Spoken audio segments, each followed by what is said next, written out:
The FBI in Peace and War, ordinarily heard at this time throughout the year, is taking its usual summer vacation and will return to CBS 5 weeks from tonight on September 1st.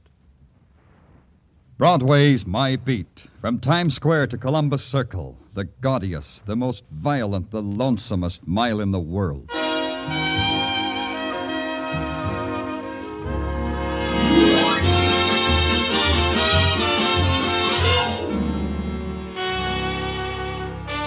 Broadway's My Beat, with Larry Thor as Detective Danny Clover.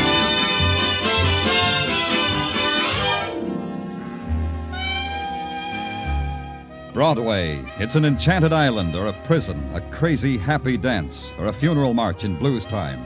It's a sorcerer's palace with golden mirrors and jeweled fountains, or it's a wailing wall corroded with pain.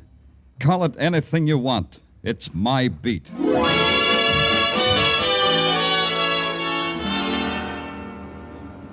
One of the ways to get on My Beat is to infiltrate through the grim lines of people trying to buy tickets to South Pacific.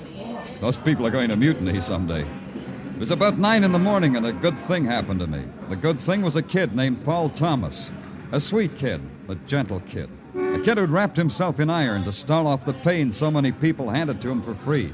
Mr. Clover, could I talk to you for a minute? Sure, Paul, sure. Any place, any time.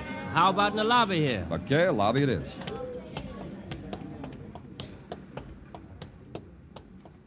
Oh, I'm sure glad to see you, Paul. It's been a long time. Not so long, Mr. Clover. It's only 5-6 months since you got me that job. Maybe 7 months since you caught me breaking into a store. Who remembers what happened 7 months ago? How's the job, Paul? How's it working out? Mr. Arcane's been treating me fine. He's even had me bonded so I could deliver all that jewelry and stuff. I bet your folks are proud. Yeah, they're real proud, Mr. Clover. I've been meaning to get up to Harlem to visit them. Your mother's a fine woman, Paul. Give her my best. I'll do that, Mr. Clover. She keeps asking about you. Paul, it's a good thing to see you the way you are. I'm in trouble, Mr. Clover. I think I'm in big trouble. Oh? You want to tell me about it here? We could go someplace and get a quiet cup of coffee. I better tell you about it fast, Mr. Clover. A couple of days ago, they came... Danny Clover, how's Broadway's grabber boy? How's the finest of the finest, huh? Hi, Kirk. Am I interrupting something, Danny? The boy won't mind being interrupted, will you, boy? Maybe I mind, Kirk. Oh, no offense, Danny. Come on, ask me how I am. Ask me how I've been doing. How are you? How you been doing? Oh, great. Very, very great, Danny. Yes, sir. Don't I rate an introduction to the boy, Danny? Paul, this is Jerry Kirk, a private investigator. Paul Thomas, Jerry Kirk. Hi, Mr. Kirk. Danny, you don't keep up. A smart detective like you should keep up. I'm not a private eye anymore. No? Well, so long, Kirk. See you around. No, I'm not a private eye anymore. I'm in the plush, Danny. Plush office, plush stipend, furnished by Acme Insurance Company. I investigate insurance losses for them. Oh, it's a lot easier than breaking down doors to hall apartments. But not so much fun, huh, Kirk? More, Danny, more. It even gives me the price of a couple of tickets to South Pacific here. But how about you, Danny? You still hitting the triple features in the grind houses, Danny? Goodbye, Kirk. Yeah, it's been swell seeing you, Danny. I'm sorry about him, Paul. Now, tell me what's on your mind. I can't, Mr. Clover. I got to get to work. I'm late. Paul, come back here.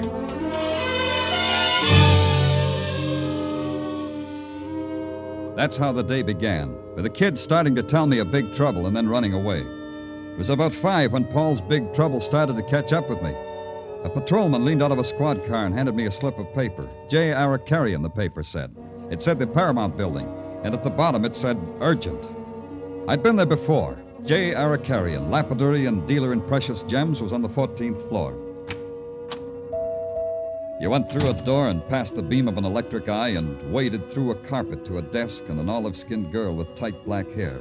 You gave your name and you got nodded past another beam and some carved oriental wall hangings to a young man, morning coat cut to hide the lines of his shoulder holster, and sneer cut to fit the scar that ran from his eye to the corner of his mouth. Then a chaperoned hike through another doorway. And there he was, J. Aracarian, impeccable in ascot, striped pants, and a Legion of Honor ribbon in his satin lapel. He had another thing, a guest. I asked Mr. Jerry Kirk to be with us, Lieutenant Clover, because his interests lie in the same direction as ours. Hiya, Kirk. What's all this about? Mr. Arakarian will tell you, Danny. Sit down, Lieutenant. What do you want to see me about, Mr. Arakarian? About the boy you asked me to hire. About Paul Thomas. You know Paul Thomas, don't you, Danny? What about Paul Thomas? Mr. Arakarian is a polite man, Danny. He's trying to tell you the kid absconded with an awful lot of jewelry. Please. This matter is very dolorous to me. $100,000 worth, Danny. How about letting Mr. Arakarian tell it his way, huh, Kirk? I was just phrasing it neatly. $100,000, Danny. Right now, you just listen, Kirk. What did Paul Thomas do, Mr. Arakarian? He failed to deliver a consignment. He failed to let me know the reason why. He has been gone since this morning. Disappeared. Like a puff of smoke, huh, Mr. Arakarian? That's what you said? They assign a bright eye like you to this, Kirk? Like me, Danny. Mr. Jerry Kirk is from the insurance company. In a matter like this, one thinks of insurance. In a case like this, one also thinks of how maybe Paul got slugged. One also thinks he could have been robbed, Mr. Arakarian. Paul Thomas turns up in an alley, Kirk, slugged. A bet? Yeah, sure. I know human nature, Danny. He's gone a long way with those rocks. Absconded. He's stolen. In a matter like this, the amount is not a pittance, Lieutenant. $100,000 worth of first water gems, jewel cases, settings. Got a list of what's missing? Right here. You see? It makes not an inconsiderable... Yeah, it's not inconsiderable. It is very dolorous, Lieutenant. You'll get them back?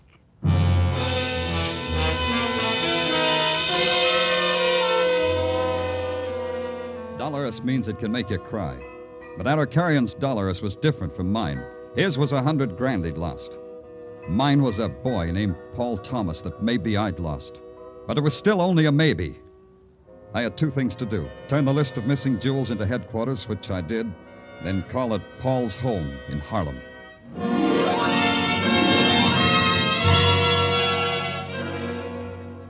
Harlem is a guilt and a scar and a wound. And the wound is a tenement lighted by kerosene lamps. A tenement with barred windows through which you can watch the moonlight darting out on the backs of hungry rats. And Harlem is a place of quiet laughter that stops when it sees you walking up the stairs to the one room in which Paul's family of 5 live.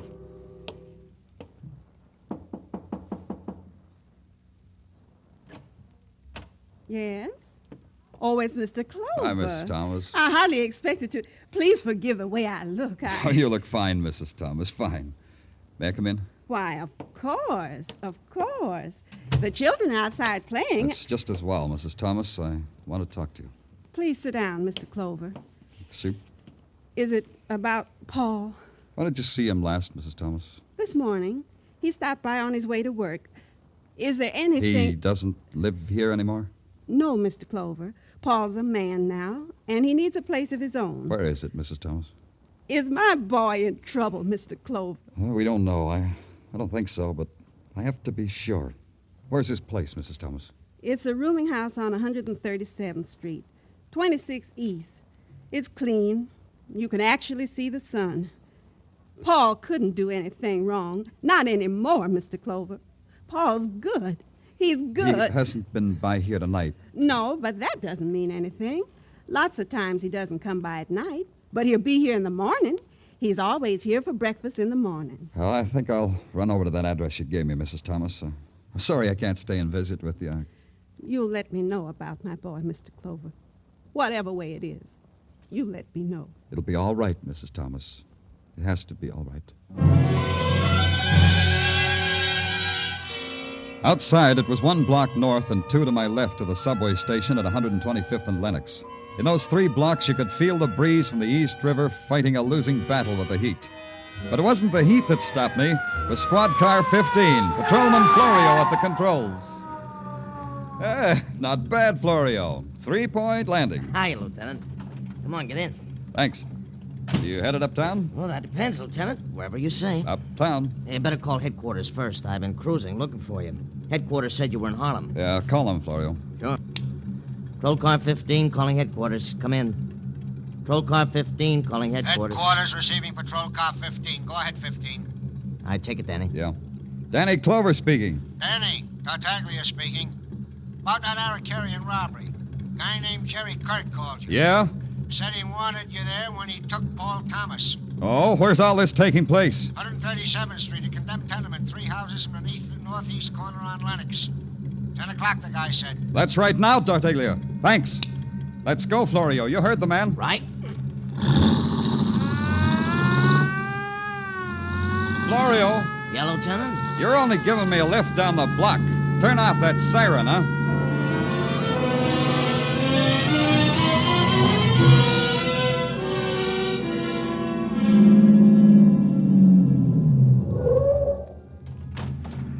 Hello, Danny. Glad you showed. Headquarters said you had Paul. You got him, Kirk? He's in that tenement, Danny. But he materialized out of that puff of smoke? How do you know he's in there? Look, Danny, a guy steals $100,000 worth of jewelry. It's hot. He can't get rid of it. So he makes a deal with the insurance company. The deal Paul made was for 15 grand. He got in touch with you? Yeah, sure. He said meet him here. So I got in touch with you. I'm double-crossing him, Danny. I called in the cops. You wouldn't want it any other way. Yeah, let's go in.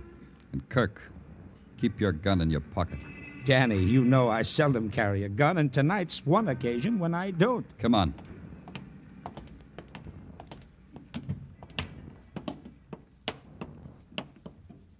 Hey, it's pretty dark. Lucky I brought a flash. Paul. Paul Thomas. Let me handle it, Kirk. Paul. Paul, it's Danny Clover. Paul! Maybe he isn't here, Kirk. He's here. That sound came from down in the basement. Hey, Kirk, somebody's shooting downstairs and not at us. Yes, and somebody's taking a powder, too. Let's get him! Don't you think it's time you got out your gun, Danny? Yeah, it's all changed now. Hey, shine your light over there. Where? Back of the staircase. Yeah.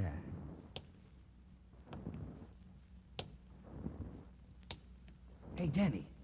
A body. Danny, look, he's got a gun. Paul. Paul. He's dead, Danny. Your boy's dead. Why was he killed? He was a bad boy, Danny. A bad boy with bad company, and the company just took a powder. How do you like your boy now, Danny?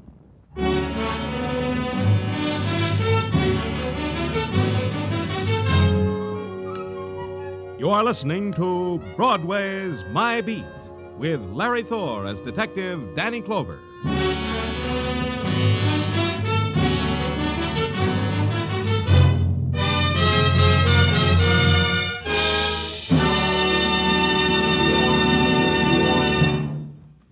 Casey, crime photographer, finds an innocent-eyed young woman riding a murder-go-round tonight.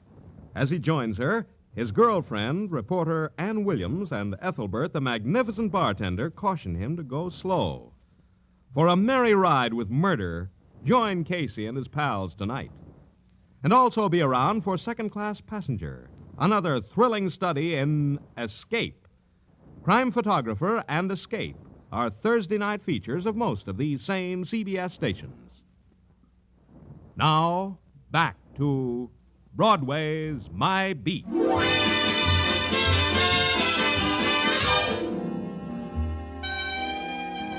One thing about Broadway, you can become a name overnight. All you have to do is have 3 current wives or ride 4 winners in a row. Or you can do it the way Paul Thomas did. Get caught up in a $100,000 jewel theft. And keep your mouth shut about it by being found dead in a Harlem tenement. Not that Paul Thomas would make much of a splash, but he would make a fast 30 seconds conversation piece over cheesecake and coffee.